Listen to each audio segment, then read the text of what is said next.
Musim kemarau yang saat ini berlangsung membuat sebagian besar wilayah Kabupaten Ogan Ilir mengalami kekeringan. Sumur warga sudah mengalami kekeringan secara bervariatif dari 1 bulan hingga 2 minggu terakhir.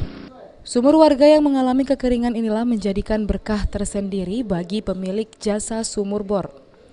Yanto, salah satunya pemilik jasa sumur bor, mengaku hingga saat ini permintaan sumur bor terus berkelanjutan.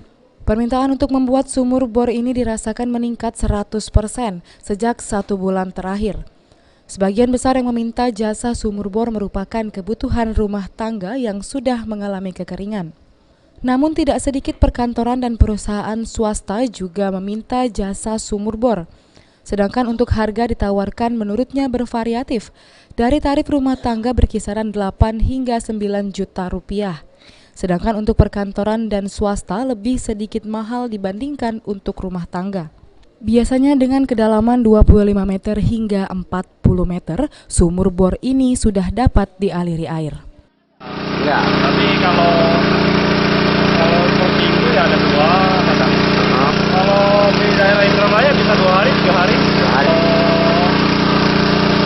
Kalau semuanya tempat, maksudnya terima kunci yang punya rumah. Ahmad Romawi, PAL TV.